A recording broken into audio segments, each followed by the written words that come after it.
all, welcome to I+. ഞാൻ അക്ഷര.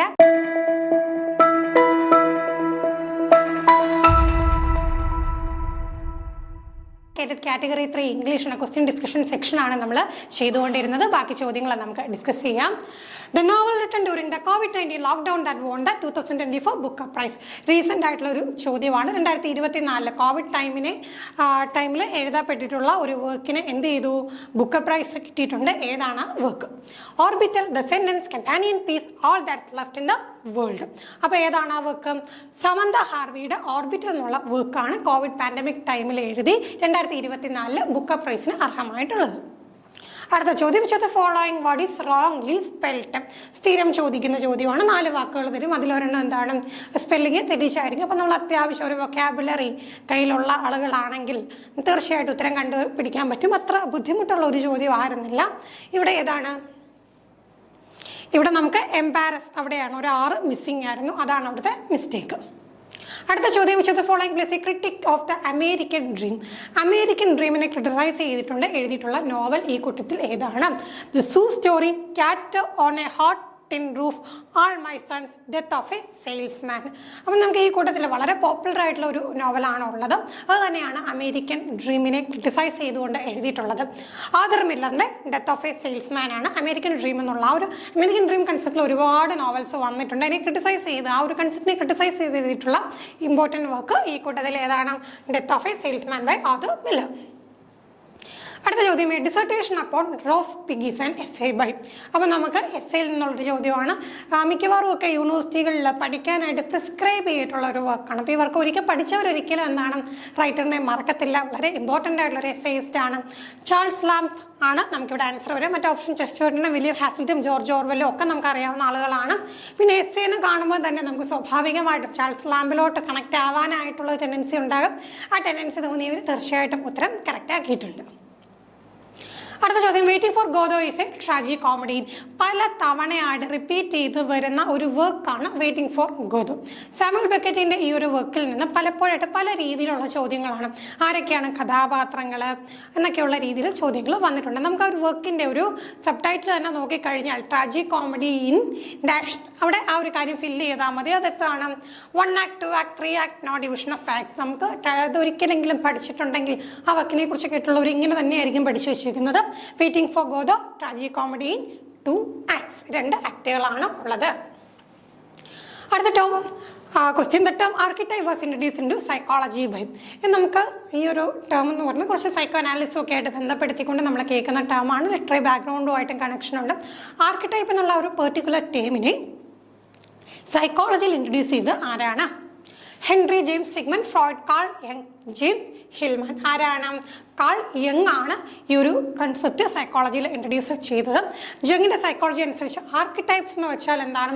Universal ആയിട്ടുള്ള റിക്കറിങ് ആയിട്ടുള്ള സിമ്പിൾസ് അല്ലെങ്കിൽ മോട്ടീവ്സ്. നമ്മുടെ മിത്തുകളിലാവട്ടെ, ഡ്രീമിലാവട്ടെ, സ്റ്റോറീസ് ആവട്ടെ, പല കൾച്ചറുകൾ എടുത്താലും നമുക്ക് ഈ ലോകമെമ്പാടും നമുക്ക് കാണാൻ കഴിയുന്ന റിക്കറിങ് ആയിട്ടുള്ള സിമ്പിൾസ്, മോട്ടീവ്സിനെയൊക്കെയാണ് നമ്മൾ എന്ത് പറയാം?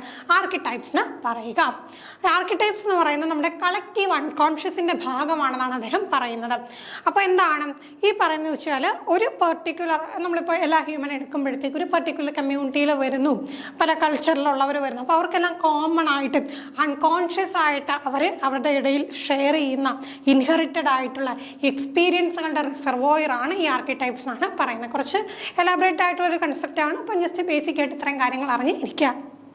അടുത്ത ചോദ്യം, tiger tiger burning bright in the forest of the night, the metre of the alliances. അപ്പം ഈ ഒരു വർക്കും സ്ഥിരമായിട്ട് നമുക്ക് പരീക്ഷാ പേപ്പറിൽ കാണുന്നതാണ്. അപ്പം ഇവിടെ നിന്ന് വെച്ച് കഴിഞ്ഞാൽ നമുക്ക് ചോദിച്ചേക്കുന്നത് എന്താണ്? അവിടുത്തെ മീറ്ററാണ് ചോദിച്ചേക്കുന്നത്. അപ്പോൾ ഈ ഒരു വർക്ക് പഠിച്ചവർക്ക് പെട്ടെന്ന് ആ മീറ്റർ കൃത്യമായിട്ട് ലാംപ്, അനാപ്പസ്, ട്രോക്കി, ടാക്ടൈൽ 4 ഓപ്ഷനാണുള്ളത്. ട്രോക്കി ആണെന്ന് വർക്ക് പഠിച്ചിട്ടുള്ളവർക്ക് പെട്ടെന്ന് കണക്ട് ചെയ്യാൻ പറ്റും. ട്രോക്കി എന്ന് വെച്ചാൽ എന്താണ്? Vertical foot consisting of stressed syllable followed by unstressed syllable. നോക്കിക്കേ, ഈ ഒരു വർക്ക് എടുത്തു കഴിഞ്ഞാൽ സ്ട്രെസ്ഡ് സിലബിൾ, അൺസ്ട്രെസ്ഡ് സിലബിൾ, ആ ഒരു ഓർഡറിൽ സ്ട്രെസ്ഡ്, അൺസ്ട്രെസ്ഡ് അങ്ങനെ പോകുന്നതിനെയാണ് നമ്മൾ ട്രോക്കി എന്ന് പറയുന്നത്. അപ്പോൾ ലാമ്പ് എന്ന് പറയുമ്പോൾ അതിൻ്റെ ഓപ്പോസിറ്റ് ആണ്, unstressed syllable followed by stressed syllable. അപ്പോൾ ഈ ക്യാപിറ്റൽ ഡി എ കൊടുത്തേക്കുന്ന സ്ട്രെസ്ഡും സ്മാൾ ഡി എ കൊടുക്കുന്ന അൺസ്ട്രെസ്ഡും ആണ്, ജസ്റ്റ് മനസ്സിലാക്കാൻ വേണ്ടി കൊടുത്തേക്കുവാണ്. അപ്പോൾ നോക്കിക്കും, ഇതുപോലെ ട്രോക്കിയുടെ ഓപ്പോസിറ്റ് ആണ് ലാമ്പ്, അൺസ്ട്രെസ്ഡ് കഴിഞ്ഞിട്ട് സ്ട്രെസ്ഡ് വരുന്നു. അനാപ്പിസ്റ്റ് എന്ന് പറയുമ്പോൾ consist to unstressed syllable followed by a stressed one, 2 unstressed പിന്നെ ഒരു സ്ട്രെസ്ഡ്. ഡക്റ്റൈൽ ആകുമ്പോഴത്തേക്ക് എന്താണ്, ഒരു സ്ട്രെസ്ഡ് ഫോളോഡ് ബൈ 2 അൺസ്ട്രെസ്ഡ്. അപ്പോൾ ഇതൊക്കെ പഠിച്ച് വെക്കാം. അടുത്ത Canadian writer among the following writers. അപ്പോൾ ഈ കൂട്ടത്തിൽ കനേഡിയൻ റൈറ്റർ ആരാണ്? Margaret Atwood, Judith Wright, Jeremy Green, Nicholas Hasluck. ഈ കൂട്ടത്തിൽ നമുക്ക് കനേഡിയൻ റൈറ്റർ എന്ന് പറയുന്ന ആരാണ്? മാർഗരറ്റ് ആറ്റ്വുഡ് ആണ്. അടുത്ത ചോദ്യം, V S Naipaul was awarded the Nobel prize for literature. വളരെയധികം പോപ്പുലർ ആയിട്ടുള്ള ഒരു റൈറ്ററാണ് വി എസ് നൈപോൾ എന്ന് പറയുന്നത്. അദ്ദേഹത്തിന് നോബൽ പ്രൈസ് ഫോർ ലിറ്ററേച്ചർ ലഭിച്ചിട്ടുണ്ട്. ലഭിച്ച വർഷമാണ് ചോദിച്ചത്. ഈ ക്വസ്റ്റ്യൻ റിപ്പീറ്റ് ചെയ്തിട്ടുണ്ട്, ഇതിനു മുമ്പും ഈ ചോദ്യം ചോദിച്ചതാണ്. ഏത് വർഷമാണ്? 2001 വി എസ് നൈപോളിന് നോബൽ പ്രൈസ് ഫോർ ലിറ്ററേച്ചർ ലഭിച്ചിട്ടുള്ളത്. അടുത്ത ചോദ്യം, which of the following is not a new critical text. New ക്രിറ്റിസിസവുമായി ബന്ധപ്പെട്ട് വരാത്ത ടെക്സ്റ്റ് ഈ കൂട്ടത്തിൽ ഏതാണ്? Practical criticism, anatomy of criticism, the well wrought urn, 7 types of ambiguity. നമുക്ക് ഇത് തിയറി ആയിട്ട് ബന്ധപ്പെട്ട ചോദ്യമാണ്. തിയറി സിലബസിൽ എടുത്ത് പറഞ്ഞിട്ടില്ലെങ്കിൽ പോലും തിയറിയിൽ നിന്നുള്ള ചോദ്യങ്ങൾ നമുക്ക് എല്ലാ തവണയും ചോദിക്കുന്നതാണ്. അത്തരത്തിലൊരു ചോദ്യമാണ്. ഓക്കെ, അപ്പോൾ ഈ കൂട്ടത്തിൽ പ്രാക്ടിക്കൽ ക്രിറ്റിസിസം ആണ് ന്യൂ ക്രിട്ടിക്കൽ ടെസ്റ്റ് അല്ലാത്തത്. ബാക്കിയൊക്കെ എന്താണ്? ന്യൂ ക്രിട്ടിക്കൽ ടെസ്റ്റ് ആണ്. അടുത്ത essay that influence the theatre of the absurd. നമുക്കറിയാം ഈ ഒരു 20th സെഞ്ച്വറിയിലെ ഡ്രാമ നമ്മൾ എടുക്കുന്ന സമയത്ത് വളരെ ഇമ്പോർട്ടൻ്റ് ആയിട്ടുള്ളൊരു ഏരിയ തന്നെയായിരുന്നു തിയേറ്റർ ഓഫ് അബ്സേർഡ് എന്ന് പറയുന്നത്. അപ്പോൾ ആ ഒരു ഗ്രൂപ്പിൽ വരുന്നതാണ് നമ്മൾ നേരത്തെ കണ്ട Samuel Beckett, waiting for Godot. അപ്പം ഈ പെർട്ടിക്കുലർ അബ്സേർഡ് തിയേറ്റർ എന്നുള്ള കൺസെപ്റ്റിലേക്ക് വരാനായിട്ട് ഇൻഫ്ലുവൻസ് ചെയ്തിട്ടുള്ള എസ്സേ ഏതാണ്? The Outsider, The Myth of Sisyphus, Being and Nothingness, Nihilism. അപ്പോൾ ഏതാണ്? The myth of Sisyphus by Albert Camus. Albert ക്യാമുവിൻ്റെ മിത്ത് ഓഫ് സിസിഫസിൽ നിന്നാണ് ഈ ഒരു തിയേറ്റർ ഓഫ് അബ്സേർഡ് എന്ന് പറയുന്ന ആ ഒരു കൺസെപ്റ്റ് ഇൻഫ്ലുവൻസ് ആയിട്ടുള്ളത്. ആ ഒരു തിയേറ്റർ, ആ ഒരു ഗ്രൂപ്പ് ഓഫ് ഡ്രാമാസ് ആണ്. അതെന്ന് വെച്ച് കഴിഞ്ഞാൽ എന്താണ്? ഇതുപോലെ എക്സിസ്റ്റൻഷ്യലിസം, അതേപോലെ എന്താണ് മനുഷ്യൻ്റെ പ്രവൃത്തികൾ, അർത്ഥശൂന്യമായ പ്രവൃത്തികൾ, അങ്ങനെ കുറേ കാര്യങ്ങളാണ്. അപ്പോൾ അതിൻ്റെ ഒരു തീമാണ്. എക്സിസ്റ്റൻഷ്യലിസം ആണ് പ്രധാനമായിട്ടും നമുക്കവിടെ തീമായിട്ട് കാണാൻ കഴിയുന്നത്. അടുത്തത്, who is the narrator of the novel Kanthapuram. Kanthapura എന്നുള്ള വർക്കിൽ നരേറ്റർ ആരാണ്? ബക്ക, മൂർത്തി, അച്ചക്ക, ഭട്ട. അപ്പോൾ ആരാണ് കാന്തപുര എന്നുള്ള നോവലിലെ നരേറ്റർ? അച്ചക്കയാണ്. മൂർത്തിയും ഭട്ടയും കഥാപാത്രങ്ങളാണ്. ബക്ക എന്ന് പറയുന്നത് നമുക്കറിയാം ഇത് അൺടച്ചബിൾസിലെ കഥാപാത്രമാണ്. The laugh of Medusa is N essay. നമുക്ക് ഫെമിനിസത്തിൽ നിന്നുള്ള ചോദ്യം ഇതായിരുന്നു. വളരെയധികം പോപ്പുലർ ആയിട്ടുള്ള ഒരു വർക്കാണ്, ഒരു എസ്സേ ആണ് ഹെലൻ സിക്സേഴ്സിൻ്റെ ദ ലാഫ് ഓഫ് മെഡുസ. മെഡുസയുടെ മിത്ത് ഉപയോഗിച്ചുകൊണ്ട് അതിൻ്റെ ഒന്ന് റീഇൻറ്റർപ്രറ്റ് ചെയ്തുകൊണ്ടുള്ള വളരെ ഫേമസ് ആയിട്ടുള്ള ഒരു വർക്കാണ്. ആ മെഡുസയ്ക്ക് കിട്ടിയ ആ ഒരു ശാപത്തെ എങ്ങനെയാണ് മെഡുസ എന്ത് ചെയ്തത്? അത് തൻ്റെ ഒരു പവറാക്കി മാറ്റിയത് എന്ന് പറഞ്ഞുകൊണ്ടുള്ള ആ ഒരു എസ്സേ എന്തിനെ ബേസ് ചെയ്താണ്? ഫെമിനിസത്തിനെ ബേസ് ചെയ്തിട്ടുള്ളതാണ്. റൈറ്റർ ആരാണ്? ഹെലൻ സിക്സേഴ്സ് ആണ്. അടുത്ത ചോദ്യം, which of the following books won the Jhumpa Lahiri the Pulitzer prize. Jhumpa ലഹരിക്ക് പുലിസ്റ്റർ സമ്മാനം ലഭിച്ചത് ഏത് ബുക്കിനാണ്? The namesake, interpreter of maladies, the lowland, unaccustomed earth. അപ്പം ഏത് വർക്കിനാണ്? ദ ഇന്റർപ്രറ്റർ ഓഫ് മാലഡീസ് എന്നുള്ള വർക്കിനാണ് ജുംബ ലഹരിക്ക് എന്ത് ലഭിച്ചത്? പുലിസ്റ്റർ പ്രൈസ് ലഭിച്ചത്. Who among the following is a hero in a Shakespearean play. ഷേക്സ്പിയറിൽ നിന്ന് വീണ്ടും ഒരു ചോദ്യം വന്നിട്ടുണ്ട്. അപ്പോൾ ഷേക്സ്പിയറിയൻ പ്ലേയിൽ ഈ കൂട്ടത്തിൽ ഹീറോയിൻ 4 പേരുകൾ തന്നിട്ടുണ്ട്. അതിൽ ഹീറോയിൻ ആയിട്ടുള്ളത് ഷേക്സ്പിയറിൻ്റെ ഹീറോയിൻ ആരാണ്? Olivia, Belinda, Regina, Patricia. അപ്പം നമുക്ക് ഷേക്സ്പിയറിയൻ ഹീറോയിൻ ആയിട്ട് വരുന്നത് ആരാണ്? ട്വൽത്ത് നൈറ്റിൽ വരുന്ന Olivia. Belinda previous year question ആണ്. ബെലിൻഡയെ നമുക്ക് എവിടെയാണ് കാണാൻ കഴിയുന്നത്? അലക്സാണ്ടർ പോപ്പിൻ്റെ റേപ്പ് ഓഫ് ദ ലോക്കിലാണ് കാണാൻ കഴിയുന്നത്. അടുത്ത ചോദ്യം, the line Brutus is an honourable man in Shakespeare's Julius Caesar is an example of. ഒരുപാട് തവണ ചോദിച്ചിട്ടുള്ള ഒരു ചോദ്യമാണ്. നമുക്കൊക്കെ എന്താണ് നല്ല രീതിയിൽ ഇപ്പം ജൂലിയസ് സീസർ എന്ന് പറയുമ്പോൾ തന്നെ പെട്ടെന്ന് ആ കൂടെ നമുക്ക് മനസ്സിൽ ഓടിയെത്തുന്ന ആ ഒരു നമുക്ക് കറക്റ്റായിട്ട് അറിയാവുന്ന ഒരു ഡയലോഗാണ് ബ്രൂട്ടസ് ഈസ് ആൻ ഹോണറബിൾ മാൻ എന്നുള്ളത്. അപ്പോൾ ഇത് എന്തിൻ്റെ എക്സാമ്പിളാണ്? ഹൈപ്പർബലെ, റിട്ടറിക്കൽ ഐറണി, മെറ്റഫർ, മെറ്റോണിമി. അപ്പോൾ എന്താണ്? കേൾക്കുമ്പോൾ തന്നെ അറിയാലോ ഐറണിയാണ്, റിട്ടറിക്കൽ ഐറണിയാണ്. The line Brutus is an honorable man from Shakespeare's Julius Caesar an example of rhetorical irony. ഇവിടെ നമുക്കറിയാം മാർക്ക് ആന്റണിയുടെ ഫേമസ് സ്പീച്ച് എടുക്കുമ്പോൾ he repeatedly refers to Brutus as honorable while subtly implying the opposite. അപ്പോൾ എന്താണ് honorable man ആണെന്ന് വീണ്ടും വീണ്ടും എടുത്ത് പറയുമ്പോൾ അവിടുത്തെ അണ്ടർലൈങ് ആയിട്ടുള്ള മീനിങ് എന്താണ്? നേരെ ഓപ്പോസിറ്റ് ആണ്. he is not an honorable man എന്നുള്ളതാണ് യഥാർത്ഥ അർത്ഥം. Antony used this phrase ironically to suggest Brutus is in fact dishonorable for betraying Caesar. സീസറിനെ ചതിച്ച ഈ ഒരു വ്യക്തി എന്താണ് ബ്രൂട്ടസ് എന്ന് പറയുന്നത് ഡിസോണറബിൾ ആണ്, ഒരിക്കലും എന്താണ് ഓണറബിൾ മാൻ അല്ല. Even though he's present it as a compliment. പക്ഷേ എന്താണ് ഒരു കോംപ്ലിമെന്റ് പോലെ പറയാം, നമ്മൾ മലയാളത്തിൽ ആക്കി പറയാന്നൊക്കെ പറയത്തില്ലേ, ആ ഒരു രീതിയിൽ. ഹൈപ്പർബലെ എന്താണെന്ന് അറിഞ്ഞിരിക്കണം. ഹൈപ്പർബലെ മുമ്പ് ചോദിച്ചിട്ടുള്ളതാണ്. പ്രത്യേകിച്ച് മെറ്റാഫിസിക്കൽ പോയിന്റിൽ നിന്നുള്ള ചോദ്യമൊക്കെ വരുമ്പോൾ മെറ്റാഫിസിക്കൽ പോയിന്റ്സ് വളരെയധികം ഉപയോഗിച്ചിട്ടുള്ള ഒരു ഡിവൈസാണ് ഹൈപ്പർബലെ എന്ന് പറയുന്നത്. എന്താണ്? Exaggerated statement or claims which is not the case here. അപ്പോൾ ഇവിടെ നോക്കിയാൽ ഇവിടെ എക്സാഗ്രേറ്റഡ് ഒന്നുമല്ല അല്ലേ. ഈ എക്സാഗ്രേറ്റഡ് ആയിട്ടുള്ള സ്റ്റേറ്റ്മെന്റ് ഉപയോഗിച്ചുകൊണ്ട് എന്ത് ചെയ്യുന്നു?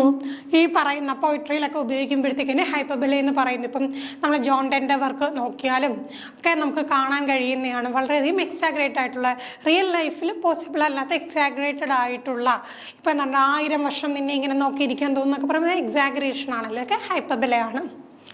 മെറ്റഫർ എന്ന് പറയുമ്പോൾ നമുക്കറിയാം comparing two things without using like or as. ഇവിടെ എന്താണ്? മെറ്റഫർ അല്ല, ലൈക്ക് അല്ലെങ്കിൽ ആസ് ഉപയോഗിക്കാതെ കമ്പയർ ചെയ്യുവാണെങ്കിൽ നമ്മൾ അതിനെ മെറ്റഫർ എന്ന് പറയും. ലൈക്കോ ആസോ ഉപയോഗിച്ച് കഴിഞ്ഞാൽ നമ്മൾ എന്ത് പറയും? അതിനെ സിമിലി എന്ന് പറയും. മെറ്റോണിമി അത് മുമ്പ് ചോദിച്ചിട്ടുള്ള ചോദ്യമാണ്. When one thing is referred to by the name of something closely associated with it. ഒരു സംഗതിയെ നമ്മൾ സൂചിപ്പിക്കാനായിട്ട് ആ ഒരു പദം പറയാതെ അതുകൊണ്ട് ക്ലോസ്ലി അസോസിയേറ്റഡ് ആയിട്ടുള്ള എന്തെങ്കിലും പറയുന്നു. പക്ഷേ ഇവിടെയും എന്താണ്? ആ ഒരു സംഗതി അല്ല. അപ്പം നമ്മുടെ ആൻസർ എന്താണ്? റിട്ടറിക്കൽ ഐറണിയാണ്. അടുത്ത ചോദ്യം, who wrote the poem the child before A mirror of strangers. The child before A mirror of strangers എന്നുള്ള പോം. അപ്പോൾ ഇതാണ് ഭയങ്കര എന്താണ് പോപ്പുലർ ആയിട്ടുള്ള, എപ്പോഴും നമ്മൾ കേൾക്കുന്ന വർക്കുകളൊക്കെ തന്നെ ചോദിക്കണമെന്നില്ല. ഇതുപോലുള്ള വർക്കുകളൊക്കെ നമുക്ക് വരാറുണ്ട്, ഫേമസ് ആയിരിക്കും. പക്ഷേ എന്താണ് നമ്മളത് കേൾക്കാനുള്ള സാധ്യത പലപ്പോഴും കുറവായിരിക്കും. ഇപ്പോൾ എല്ലാ വർക്കുകളും നമ്മൾ കേൾക്കണമെന്നില്ലല്ലോ. അത്തരത്തിലുള്ളൊരു ചോദ്യമാണ്. ഇപ്പോൾ ആൻസർ വരുന്ന വോൾസോയിൻകെയാണ്. At home, the following does not belong to the group of movement poets. 1950s വരുന്നതാണ് ഈ ഒരു മൂവ്മെന്റ് പോയിറ്റ്സ് എന്ന് പറയുന്നത്. അപ്പം നമ്മൾ അവരെക്കുറിച്ചൊക്കെ ഡീറ്റെയിൽ ആയിട്ട് പഠിച്ചിട്ടുണ്ട്. ഈ മൂവ്മെന്റ് പോയിറ്റ്സിന്റെ ഗ്രൂപ്പിൽ പെടാത്തത് ഈ കൂട്ടത്തിൽ ആരാണ്? Kingsley Amis, Philip Larkin, Donald Davie, R S Thomas. R S Thomas ഒഴിച്ച് ബാക്കി 3 പേരും, കിങ്സ്ലി ആമിസ് ആണെങ്കിൽ, ഫിലിപ്പ് ലാർക്കിൻ ആണെങ്കിലും, ഡൊണാൾഡ് ഡേവി ആണെങ്കിലും എന്താണ്? They belong to the movement poets. അടുത്ത ചോദ്യം, ഇത് നമ്മൾ ഒരുപാട് വട്ടം ഡിസ്കസ് ചെയ്തിട്ടുള്ള ഒരു ചോദ്യമാണ്. Competence and performance. പരീക്ഷയ്ക്ക് പോകുന്നതിന് മുമ്പായിട്ട് ഇത്തരത്തിലുള്ള ടേമുകൾ ഇപ്പം നമ്മൾ സെഷ്വറിയൻ ടേംസിൽ സിഗ്നിഫയർ, സിഗ്നിഫൈഡ്, സൈൻ, പിന്നെ എന്താണ് ഡയക്രോണിക് ലിംഗ്വിസ്റ്റിക്സ്, സിൻക്രോണിക് ലിംഗ്വിസ്റ്റിക്സ്, പിന്നെ ഈ പറഞ്ഞ കോമ്പീറ്റൻസ്, പെർഫോമൻസ്, ലാങ്, പരോൾ പോലെയൊക്കെയുള്ള കൺസെപ്റ്റ് ഓരോ ടേമും ആരുടേതാണെന്ന് പഠിച്ചിട്ട് പോകാനായിട്ട് പറഞ്ഞിരുന്നു. ഇത് സിലബസിൽ എടുത്ത് പറഞ്ഞിട്ടില്ലെങ്കിൽ പോലും ഒരുപാട് വട്ടം ചോദിച്ചിട്ടുള്ള ചോദ്യമാണ്. അപ്പോൾ ഈ കോമ്പീറ്റൻസും പെർഫോമൻസും ആരാണ് ഇൻട്രൊഡ്യൂസ് ചെയ്തത്? നോം ചോംസ്കി ആണ്. Competence and performance. കോമ്പീറ്റൻസ് എന്ന് വെച്ചാൽ എന്താണ്? നമുക്ക് ലിമിറ്റഡ് ആയിട്ടുള്ള വൊക്കാബുലറി ഉപയോഗിച്ചുകൊണ്ട് നമുക്ക് എന്ത് ചെയ്യാം? അൺലിമിറ്റഡ് ആയിട്ട് നമ്പർ ഓഫ് സെൻറ്റൻസ് ക്രിയേറ്റ് ചെയ്യാനുള്ള കഴിവുണ്ട്. അതിനെയാണ് കോമ്പീറ്റൻസ് എന്ന് പറയുക. എന്നാൽ നമ്മൾ റിയൽ ലൈഫിലോട്ട് വരുമ്പം അതിപ്പം റിട്ടൺ ഫോമിലാവട്ടെ അല്ലെങ്കിൽ സ്പീച്ച് ഫോമിലാവട്ടെ നമുക്കറിയാവുന്ന ഇത്രയും വേർഡ്സും വൊക്കാബുലറി ഒന്നും നമ്മൾ യൂസ് ചെയ്യുന്നില്ല. പല പല ഘടകങ്ങൾ കൊണ്ട് എന്ത് ചെയ്യുന്നുണ്ട്? പലപ്പോഴും ആ യൂസേജ് തടസ്സപ്പെടുന്നുണ്ട്. അപ്പോൾ അവിടെ നമ്മൾ പ്രൊഡ്യൂസ് ചെയ്യുന്നതിനാണ് എന്ത് പറയാം? പെർഫോമൻസ് എന്ന് പറയാം. കോമ്പീറ്റൻസ് എന്ന് പറയുമ്പോൾ ഓളായിട്ട് നമുക്ക് എന്താണ് ഒരു കഴിവിനെയും നമ്മൾ എങ്ങനെ പെർഫോം ചെയ്യുന്നു എങ്ങനെയാണ് ലാംഗ്വേജ് പ്രൊഡ്യൂസ് ചെയ്യുന്നത് അതിനെയാണ് പെർഫോമൻസ് എന്ന് പറയുന്നത്. ആരുടെ കൺസെപ്റ്റാണ്? ചോംസ്കിയുടെ കൺസെപ്റ്റാണ്. അടുത്ത ചോദ്യം, the line "It's better to have loved and lost than never to have loved at all" അപ്യൂസിങ്. പലപ്പോഴും നമ്മളെന്താണ് കേൾക്കുന്ന വരികളാണ് അല്ലേ? It's better to have loved and lost. സ്നേഹിച്ചിട്ട് നഷ്ടപ്പെടുന്നതാണ് ഒരിക്കലും എന്താണ് സ്നേഹിക്കാതിരിക്കുന്നതിലും ബെറ്റർ എന്ന് ഇങ്ങനെ പലപ്പോഴും നമ്മൾ കേട്ടിട്ടുണ്ട്. ഇത് ശരിക്കും ഈ വരികൾ ആരുടേതാണ്? ഏത് വർക്കിലാണെന്നാണ് ചോദ്യം. Adonais, in memoriam, Lycidas, O captain, my captain. അപ്പോൾ ഏത് വർക്കിൽ നിന്നാണ്? In memoriam. നമുക്ക് നോക്കുമ്പോഴത്തേക്ക് അറിയാം ഒരു എലജിയാണല്ലേ, എലജിയിൽ നിന്നുള്ളതാണ് ഇൻ മെമ്മോറിയം എന്നുള്ള ആൽഫ്രഡ് ലോർഡ് ടെന്നിസന്റെ എലജിയിൽ നിന്നുള്ള വരികളാണ്. It's better to have loved and lost than never to have loved ഇട്ടാണ് ഉള്ളത്. അടുത്ത ചോദ്യം, the expression illiterate him quite from your memory instead of liberate him quite from your memory is an example of.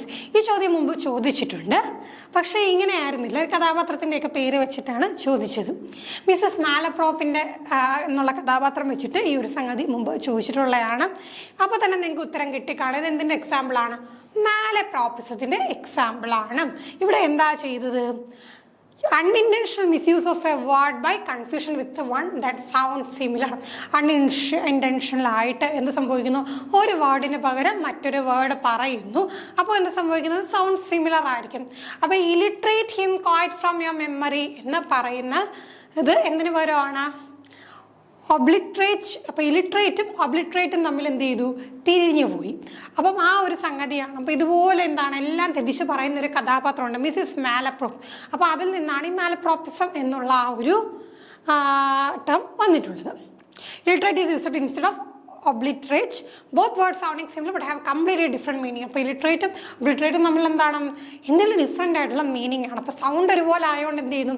അത് ഉപയോഗിക്കുന്നതിനാണ് മാലപ്രോപ്പിസം എന്ന് പറയുന്നത്.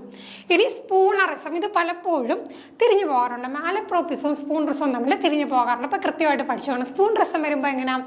This involves accidental transposition of the initial sounds or letters of 2 or more words. അപ്പോൾ എന്ത് ചെയ്യുന്നു?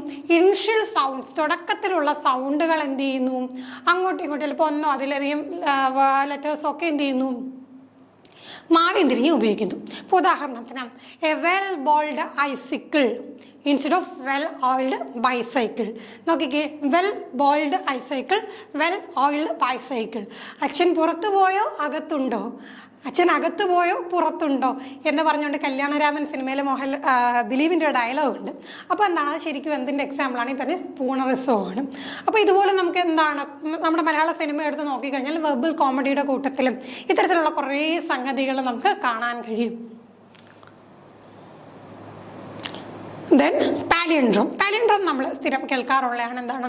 A word, phrase or sequence that reads same forward as backward. ഫോർവേഡും ബാക്ക്വേർഡും ഒരുപോലെ വായിക്കുന്ന ടേംസ് നമ്മുടെ മാതൃഭാഷ തന്നെയല്ലേ? അതൊരു പാലിയൻഡ്രോമിൻ്റെ ബെസ്റ്റ് എക്സാമ്പിളാണ്. ഇങ്ങോട്ട് വായിച്ചാലും അവിടെ നിന്ന് ഇങ്ങോട്ട് വായിച്ചാലും ഒരേപോലെ തന്നെയായിരിക്കും എന്താണ് ആ സീക്വൻസ്, ഒരേപോലെ ആയിരിക്കും. നമ്മളത് ഫോർവേഡ് ആൻഡ് ബാക്ക്വേർഡ് വായിക്കുമ്പം ഒരുപോലെ ഇരിക്കും. അതിനെയാണ് നമ്മൾ എന്ത് പറയാം? പാലിയൻഡ്രോം എന്ന് പറയുക. അടുത്ത ഫ്രോയിഡൻ സ്ലിപ്പാണ്. ഫ്രോയിഡൻ സ്ലിപ്പ് എന്ന് പറയുമ്പോഴത്തേക്കും an unintentional error in speech that is thought to reveal a subconscious thought or feeling. ഇത് മുമ്പ് ചോദിച്ചിട്ടുള്ള സൈക്കോളജിയായിട്ട് ബന്ധപ്പെട്ട് ചോദിച്ചിട്ടുള്ള ഒരു ചോദ്യമാണ്. സംഗതി എന്ന് വെച്ച് കഴിഞ്ഞാൽ ഇവിടെ അൺഇൻറ്റൻഷണൽ ആയിട്ട് സംസാരിക്കുന്ന സമയത്ത് അൺഇൻറ്റൻഷണൽ ആയിട്ട്, അപ്പം വേണമെന്ന് വെച്ച് പറയുന്നില്ല, അറിയാതെ വന്നു പോകുന്നു. പക്ഷേ ഈ വന്നു പോകുന്ന സാധനം എന്തുവാണ്? That is thought to reveal some conscious thought or feeling. പക്ഷെ ഉള്ളിൻ്റെ ഉള്ളിൽ എന്താണ് ആ സംഗതി തന്നെ ആയിരിക്കും ഉദ്ദേശിക്കുന്നത്. എക്സാമ്പിൾ പറയുമ്പോൾ മനസ്സിലാവും.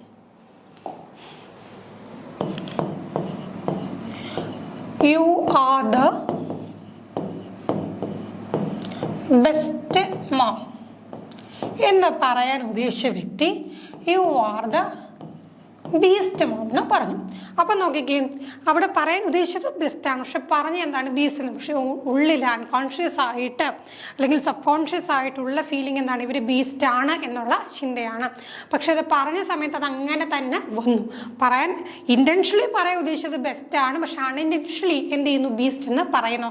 അത് സബ് കോൺഷ്യസ് ആയിട്ടുള്ള ഇന്ന ഫീലിങ്ങിനെ റിവീൽ ചെയ്യുവാണെങ്കിൽ അതിനെ എന്ത് പറയും? ഫ്രോയിഡൻ സ്ലിപ്പ് എന്നാണ് പറഞ്ഞത്. അപ്പം സിഗ്മണ്ട് ഫ്രോയിഡുമായിട്ട് ബന്ധപ്പെട്ട ഒരു കൺസെപ്റ്റാണ്. അടുത്ത ചോദ്യം, W.B. Yeats wrote the second coming immediately after them.